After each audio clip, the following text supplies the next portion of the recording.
What's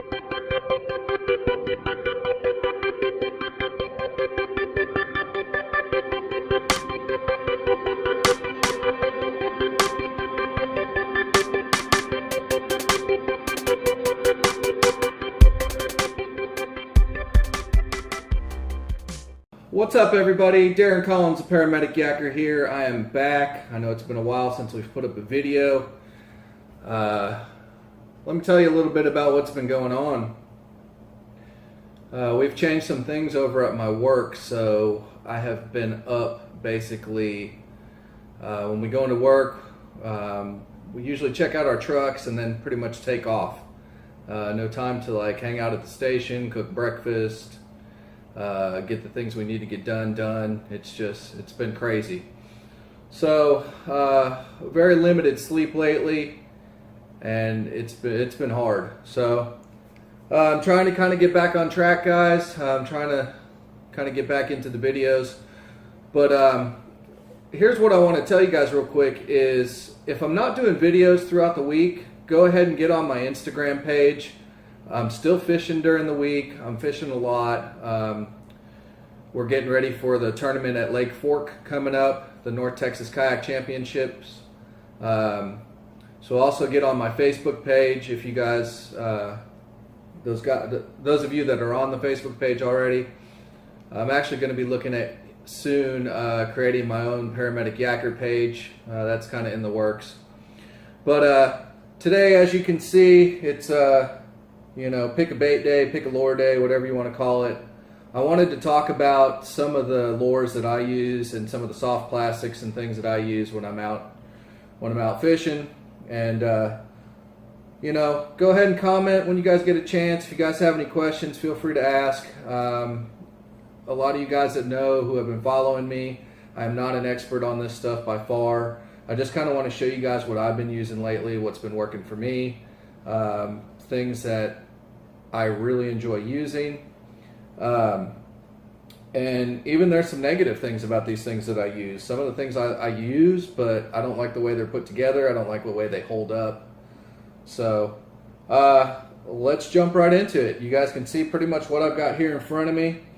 I guess I'll kind of go from, I guess it'd be your right to my left, but left to right, whatever here. So normally I throw a lot of Texas rigs. I throw a lot of shaky heads. On my Texas rigs, you can go with a number of things on your Texas rigs. I like to throw Senkos. Real big on throwing creature baits. This one here is a baby brush hog. It's got a real good tail action. I like this color a lot. It's a black with a red flake. Real good in dirty water. And I've had some really good success with this. Now these are a little bit smaller. They're thinner. So to me, they're almost a little bit more finesse. Another craw or creature style type bait that I really like throwing lately are these the missile D-bombs. They also make a missile destroyer, which has, we'll kind of picture it like this. So if you had your legs coming off of it even further, that's what the destroyer is. But these things are great. They've got great action in the water. They've got some fat tails on them, which is what's going to attract those fish. And these work really well for me. I throw these ones in a couple different colors. I've got some green with a little bit of purple flake in them. Of course, the watermelon with red flake, that's always a winner. But yeah, these ones, they hold up pretty well. I like to use them when I'm flipping and pitching. And yeah, I haven't really had any problems with them. Haven't had any complaints about them yet. So these are working out real good. But those baby brush hogs, I've been throwing those for a couple of years now. And I really enjoy those as well. So moving right along, we've got your basic Senko. Senko worms are pretty much hot on the market now. You can get them anywhere. You can get them cheaper than other ones. For instance, if you were to use like the Yamamoto worms, like you're paying like $7 a bag. Now, I would pay $7 a bag if I thought they were worth it. I'm not a big fan of the Yamamoto worms because they don't hold up. They fall apart. You can maybe get like one fish caught or two fish caught on them, and they fall apart. So lately, a lot of times what I use is the big bite baits, package of those, or the yum worms. Yum worms work really well. I think this one's a yum right here. It's a watermelon with red flake. You can rig this up several different ways. One of the ways I like to rig it up is a wacky rig. Now I don't do anything special with my wacky rigs. I just use a weighted hook. It's got a weed guard on it. Sometimes I'll pull the weed guard off if I'm getting hung up a lot. Hold on, I take that back. Sometimes I'll pull this weed guard off if I feel like I'm not getting a good hook set, because sometimes it feels like it can get in the way. But it does help shed the weeds off. It works pretty well. But I don't use any of the rubber bands. I basically just hook the worm on like this, let it dangle in the middle, and I've got had some really good strikes on these. Now with the Senko worms, I'll either Texas rig them or put them on a wacky rig. Also, sometimes I will put them on a shaky head as well. The shaky head hooks that I like to use, if you could see, they've got a small little spiral here in the middle, basically where you'll thread the head of your bait. You thread that on there, and then it's almost like a Texas rig. You just rig it up to the backside through, and then of course poke it through just a little bit so it becomes weedless. These work out great. I throw a lot of different baits on these shaky heads. The shaky head's made to sit down on the bottom of the floor, and you scoot it across and it wiggles the tail. So any type of tail movement is what the fish are going to pick up on. I really only throw a couple different colors on my Senkos. Of course, the watermelon with red flake. Anytime I've got some good water clarity, I'll throw that. I like to throw this chartreuse pepper. I throw that quite a bit. That's had some real good luck. If I want something darker, I'll usually go with blue or black and blue with a little bit of a blue flake in it. That one works out real well. And sometimes I'll even throw, if you guys have heard of it, it's a sweet tater pie color. It's like a mix between red, yellow, and like some brownish tan kind of, and some black in there. And that one works out real well as well. Moving right along, I know there's a lot of talk on trick worms. Trick worms are more of kind of a finesse worm. I will rig these up sometimes on a shaky head. That works out real well too. That's pretty much really the only way besides a drop shot that I put these on. These ones are the main color ones that I throw. It's a green and it's got a chartreuse tail. And then sometimes what I do to help out with this tail is I will dip the tail in some JJ's, the garlic sauce, and that kind of gives me that extra added little essence, I guess, in the water. So I like these a lot. They work out real well. Of course, I mean, you can't forget your crankbaits. Crankbaits are great if you're trying to search through a good distance of water. I usually don't throw anything much deeper than an 8-foot crankbait. Anything from 2 to 4 feet, sometimes 6 foot. And then my colors vary. I was reading something a while back. I think it was a Kevin Van Dam fishing page, something. And he was basically going through his crankbaits and colors and when to throw what color, what to throw in dirty water, what to throw in clear water. And you just really got to get out there and kind of play around with these lures. The red craw, I like to throw those. If you ever catch a fish like on a Texas rig or something, and you get him out of the water and you open up his mouth and he's got red markings in his mouth, he's eating crawfish. So go ahead and start throwing something like this. Slow roll it in the water, and you'll have some pretty good results with that. So always one of my favorite. I've always got a red, a reddish craw crankbait in my arsenal. Also, another favorite color of mine is the yellow. It's like a chartreuse with a black back. If you can see that. Love these things. They work out great. I've caught a lot of fish on that color as well. Now, The lipless ones of these work really well too in that color. I haven't really thrown the lipless very much. I'm mainly either a square bill or the round bill. So, and here's another color. This is supposed to kind of imitate a shad in the water.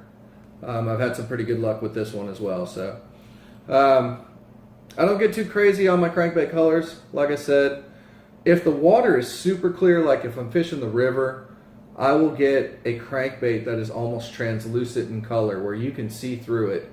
And that's had some really good, it's worked out really well in the water for me. Moving right along, of course you cannot forget your jigs. This one here particularly is a finesse jig. It is from one of my favorite jig manufacturers in our area, Clear Fork Custom Jigs. If you guys have not had a chance to check them out, go ahead and check out their page. They're making a bunch of great baits. They will make your colors. If you want a specific color, you can buy many of the colors that they have. They have everything from football jigs to swim jigs to scatter blades like the chatterbait jigs, finesse jigs. They've got it all, and you can get them in all different sizes and weights and things like that. So these work out really good. I enjoy throwing jigs a lot. Jig fishing is kind of new to me this year, and it's been a lot of fun. As far as the trailer on here, you can see I've got a craw. It's a rage tail craw. Pretty much the only thing I use is trailers. I've got two different colors. I use the blue and black, and then this is the watermelon with the red flake in it. These work really good. I've also thrown these on a Texas rig and have had really good luck with those as well.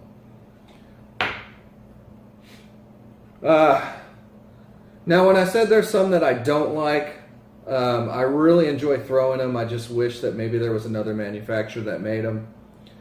This right here is the Airtail Rattler. Airtail Rattlers are, in my opinion, I think they're a great made bait. The only thing I wish that Grande Bass did was made these more durable. These things fall apart very quickly. What I've noticed a lot of times is I throw them on a shaky head, and the fish will come up and they will bite everything beneath the hook and rip off everything beneath the hook in one bite. So basically what these have is you can buy little glass tube rattles, little shaker rattles, and you can put them in the tail of these. Now what I normally recommend that you do is get yourself a little bottle of crazy glue. When you put the rattler in there, go ahead and put just a little bead of glue right at the tail, press it down for a second, let it close shut.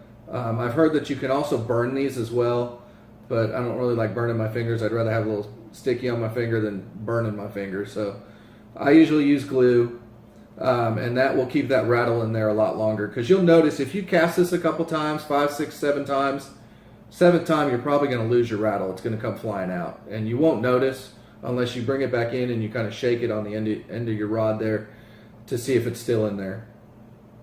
But these things produce. In a lot of my videos, you've seen that I'm catching stuff on. I'm catching them on these. These have done really well in some tournaments for me.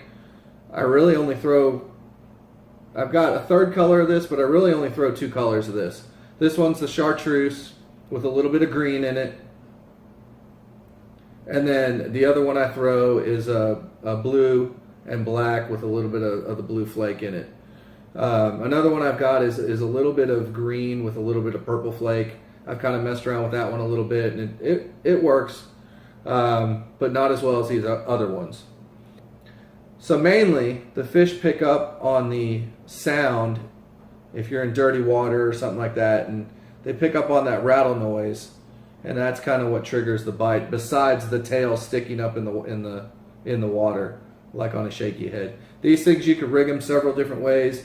You can rig them on a drop shot. You can rig them on a Texas rig. I prefer to put them on a shaky head so that tail's up and dancing in the water and making that rattle go off, so the fish will be attracted to that.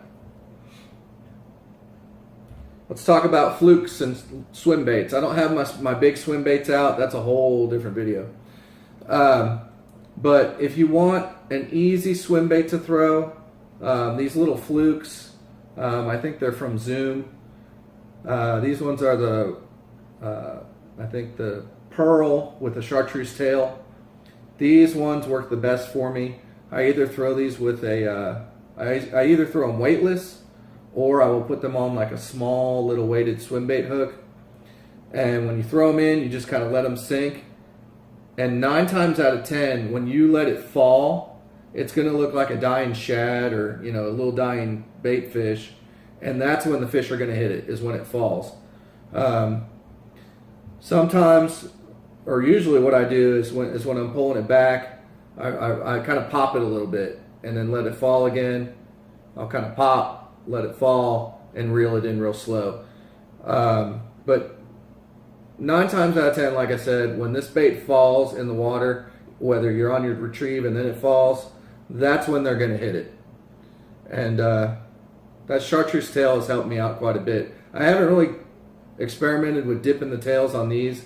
These tails are pretty small, and with that JJ sauce, you really have to be careful because that JJ sauce can eat through any of these real quick. So you just want to dip it in for just a second and be done. But yeah, like I said, throw these on a weightless, like a Texas rig kind of hook, and just let it fall, pull it back, let it fall, and you'll probably catch something on it. A lot of different fish hit these. I've had bluegill hit these, bass, just it's crazy. So we've already kind of talked about this is one of the hooks that I use for my Wacky rig. It's got the ball weight on it, and then it's got a weed guard. Several manufacturers make these. I'm not brand specific on these, but just if you can see that, that's just something. This is just something in general that you want to look for. Just that shape. Like I said, there's several different ones that are made. Those work out pretty good. So last but not least, something basic, easy to throw are frogs. As far as frogs go, I'm pretty specific on throwing the S-Pro frogs, the Spro frogs, whatever you want to call them. These are both Spro frogs. They're popping frogs. You can kind of see the mouth of them there, where it kind of gives some action when you pull it. Kind of gives a little burst of water. Frogs are kind of crazy. You know, it's a whole nother video in itself. Like I said, some videos will say you need to cut the legs. I've cut the legs on some of them. You know, I leave some of the legs the same length. It just kind of depends. You got to get out there and kind of mess around with them. But these are my favorite. Usually just go with a, you know, kind of like a pop, let it sit, and then retrieve. You know, pop, let it sit, and then retrieve. You just kind of got to play around with, I guess, the take back of how you're going to reel it in. There's no wrong way to reel in a frog. You can sit there and with one of these popping frogs and pop it, keep popping it until you bring it in. And you can even catch fish right as you pull this thing out of the water. There'll be fish that'll jump at this thing, so just kind of be careful. But these are my favorite. You know, I've heard people, you know, they lunker hut frogs, the ribbit frogs. I've used the ribbit frogs before. I don't really like them. If I want to use something that's going to imitate a shad going across the water, I'll usually throw a buzzbait instead. But these Spro frogs, awesome frogs. I had one for the past 3 years, the same one I was using. It almost mimicked this, but it had a white belly. And man, that thing got beat up, and I just finally replaced it the other day. So these things are really good. And the only reason why I had to replace it was because the legs kind of fell out. So the legs were no more. They're basically non-existent. So there you have it, guys. Real quick video. Just wanted to talk about a couple of the things that I like to throw out there. You know, go ahead and comment. You know, if you guys think there's something better, or if you guys want to see something else out there, we'll go ahead and do it. like I said, I'm still learning on a lot of this stuff, and a lot of this stuff is trial and error. You got to get out there. You got to throw it. You got to throw. I'll say this: you got to throw what's comfortable to you. But with that being said, don't get too comfortable with it. There's times I'll be in a tournament and I'll just sit there and I'll throw the same thing all day long, and all day long I won't get anything hitting it. Well, why shouldn't I move to something else and try something else? It's because I've gotten in that mode of getting too comfortable with that bait, and it feels good, and I'm hoping that something's going to hit it. But with all this, you kind of have to get in there and you have to try things that are out of your comfort zone. You have to throw new things. You have to, one of the things that I did, because my kids used to make fun of me all the time, was I started getting on YouTube and I learned how to tie a Texas rig. I learned, hey, shaky head. This was stuff I never used to throw before. I had to self-teach myself all this. So get out there, try a couple things. Don't overdo it. When you get out there, just throw a couple things at, each time you're out. Experiment. Maybe go out there with 2 rods one day and throw, one day throw your Texas rigs, maybe some shaky heads. Another day, throw your frogs, throw your top waters. Just get used to your stuff and what you have and some new stuff.